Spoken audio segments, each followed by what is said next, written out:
Chapter 11: The Mystery of Sex, Transmutation, the 10th Step Toward Riches. The meaning of the word transmute is, in simple language, the changing or transferring of one element or form of energy into another. The emotion of sex brings into being a state of mind.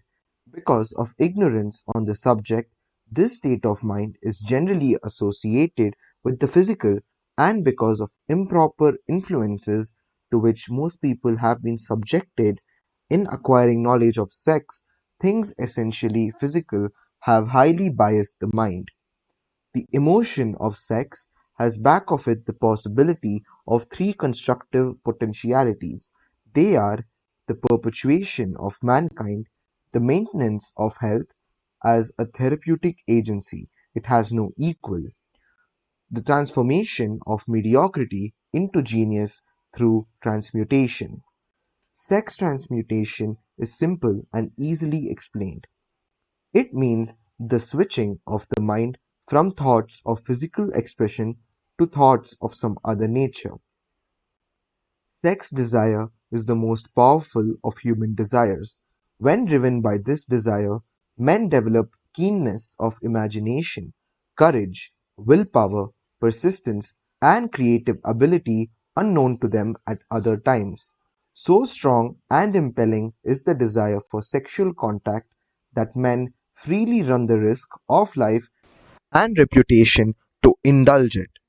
When harnessed and redirected along other lines, this motivating force maintains all of its attributes of keenness of imagination, courage, etc., which may be used as powerful creative forces in literature, art, or in any other profession or calling, including, of course, the accumulation of riches. The transmutation of sex energy calls for the exercise of willpower, to be sure, but the reward is worth the effort. The desire for sexual expression is inborn and natural. The desire cannot and should not be submerged or eliminated, but it should be given an outlet through forms of expression which enrich the body, mind, and spirit of man. If not given this form of outlet through transmutation, it will seek outlets through purely physical channels. A river may be dammed and its water controlled for a time, but eventually it will force an outlet. The same is true of the emotion of sex. It may be submerged and controlled for a time, but its very nature causes it to be ever seeking means of expression. If it is not transmuted into some creative effort, it will find a less worthy outlet. Fortunate, indeed, is the person who has discovered how to give sex emotion an outlet through some form of creative effort, for he has, by that discovery, lifted himself to the status of a genius. Scientific research has disclosed these significant facts. 1. The men of greatest achievement are men with highly developed sex natures, men who have learned the art of sex transmutation. 2. The men who have accumulated great fortunes and achieved outstanding recognition in literature, art, industry, architecture, and the professions were motivated by the influence of a woman. The research from which these astounding discoveries were made went back through the pages of biography and history for more than 2000 years. Wherever there was evidence available in connection with the lives of men and women of great achievement, it indicated most convincingly that they possessed highly developed sex natures. The emotion of sex is an irresistible force, against which there can be no such opposition as an immovable body. When driven by this emotion, men become gifted with the superpower for action. Understand this truth, and you will catch the significance of the statement that sex transmutation will lift one to the status of a genius. The emotion of sex contains the secret of creative ability. Destroy the sex glands, whether in man or beast, and you have removed the major source of action. For proof of this, observe what happens to any animal after it has been castrated. A bull becomes as docile as a cow after it has been altered sexually. Sex alteration takes out of the male, whether man or beast, all the fight that was in him. Sex alteration of the female has the same effect. The 10 mind stimuli. The human mind responds to stimuli through which it may be keyed up to high rates of vibration known as enthusiasm, creative imagination, intense desire, etc. The stimuli to which the mind responds most freely are: 1. The desire for sex expression. 2. Love. 3. A burning desire for fame, power, or financial gain, money. 4. Music. 5. Friendship between either those of the same sex or those of the opposite sex. 6. A mastermind alliance based upon the harmony of two or more people who ally themselves for spiritual or temporal advancement. 7. Mutual suffering, such as that experienced by people who are persecuted. 8. Autosuggestion. 9. Fear. 10. Narcotics and alcohol.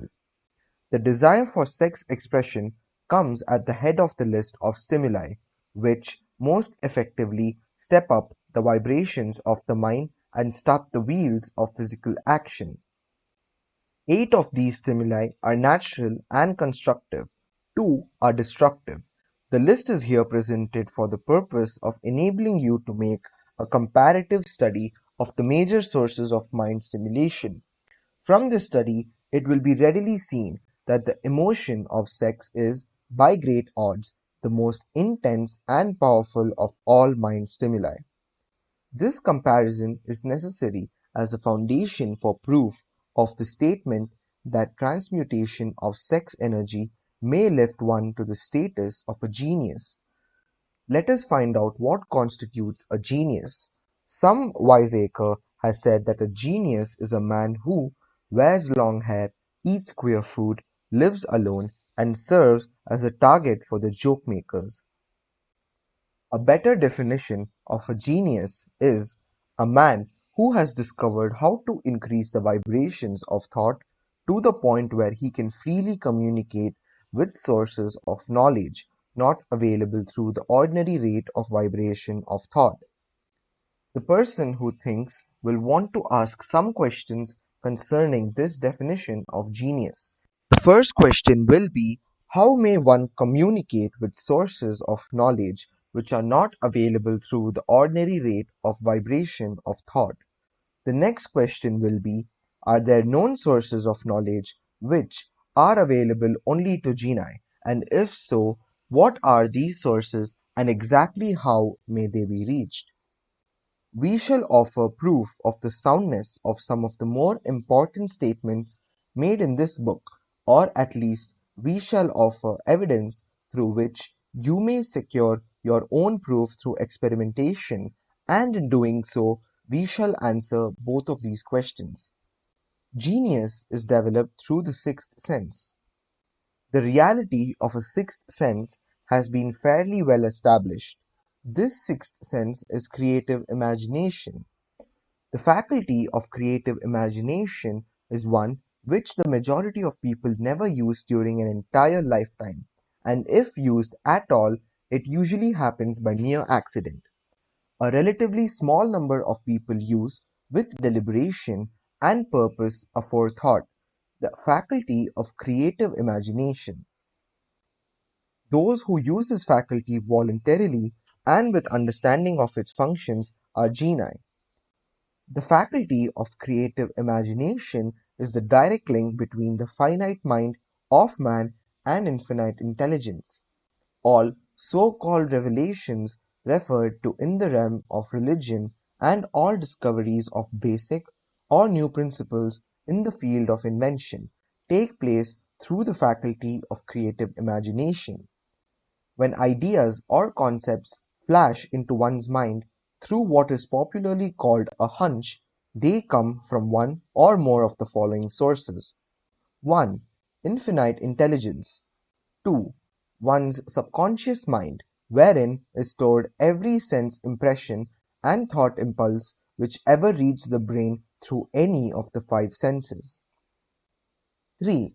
From the mind of some other person who has just released the thought or picture of the idea or concept through conscious thought. Or 4. From the other person's subconscious storehouse.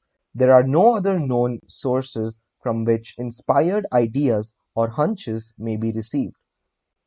The creative imagination functions best when the mind is vibrating, due to some form of mind stimulation, at an exceedingly high rate. That is, when the mind is functioning at a rate of vibration higher than that of ordinary, normal thought. When brain action has been stimulated through one or more of the 10 mind stimulants, it has the effect of lifting the individual far above the horizon of ordinary thought and permits him to envision distance, scope, and quality of thoughts not available on the lower plane, such as that occupied while one is engaged in the solution of the problems of business and professional routine. When lifted to this higher level of thought through any form of mind stimulation, an individual occupies relatively the same position as one who has ascended in an airplane to a height from which he may never see over and beyond the horizon line, which limits his vision while on the ground. Moreover, while on this higher level of thought, the individual is not hampered or bound by any of the stimuli which circumscribe and limit his vision while wrestling with the problems of gaining the three basic necessities of food, clothing, and shelter. He is in a world of thought in which the ordinary, workaday thoughts have been as effectively removed as are the hills and valleys and other limitations of physical vision when he rises in an airplane. While on this exalted plane of thought, the creative faculty of the mind is given freedom for action. The way has been cleared for the sixth sense to function. It becomes receptive to ideas which could not reach the individual under any other circumstances. The sixth sense is the faculty which marks the difference between a genius and an ordinary individual. The creative faculty becomes more alert and receptive to vibrations originating outside the individual's subconscious mind. The more this faculty is used, and the more the individual relies upon it and makes demands upon it for thought, impulses, this thought can be cultivated and developed only through use. That which is known as one's conscience operates entirely through the faculty of the sixth sense. The great artists, writers, musicians, and poets become great because they acquire the habit of relying upon the still small voice which speaks from within, through the faculty of creative imagination. It is a fact well known to people who have keen imaginations that their best ideas come through so-called hunches. There is a great orator who does not attain to greatness until he closes his eyes and begins to rely entirely upon the faculty of creative imagination. When asked why he closed his eyes just before the climaxes of his oratory, he replied, "I do it because then I speak through ideas which come to me from within." One of America's most successful and best-known financiers followed the habit of closing his eyes for 2 or 3 minutes before making a decision. When asked why he did this, he replied, "With my eyes closed, I am able to draw upon a source of superior intelligence." The late Dr. Elmer R. Gates of Chevy Chase, Maryland, created more than 200 useful patents, many of them basic, through the process of cultivating and using the creative faculty. His method is both significant and interesting to one interested in attaining to the status of genius, in which category Dr. Gates unquestionably belonged. Dr. Gates was one of the really great, though less publicized scientists of the world. In his laboratory, He had what he called his personal communication room. It was practically soundproof and so arranged that all light could be shut out. It was equipped with a small table on which he kept a pad of writing paper. In front of the table, on the wall, was an electric push button which controlled the lights. When Dr. Gates desired to draw upon the forces available to him through his creative imagination, he would go into this room, seat himself at the table, shut off the lights, and concentrate upon the known factors of the invention on which he was working, remaining in that position until ideas began to flash into his mind in connection with the unknown factors of the invention. On one occasion, ideas came through so fast that he was forced to write for almost 3 hours. When the thoughts stopped flowing and he examined his notes, he found they contained a minute description of principles which bade not a parallel among the known data of the scientific world. Moreover, the answer to his problem was intelligently presented in those notes. In this manner, Dr. Gates completed over 200 patents, which had been begun, but not completed, by half-baked brains. Evidence of the truth of this statement is in the United States Patent Office. Dr. Gates earned his living by sitting for ideas for individuals and corporations. Some of the largest corporations in America paid him substantial fees by the hour for sitting for ideas.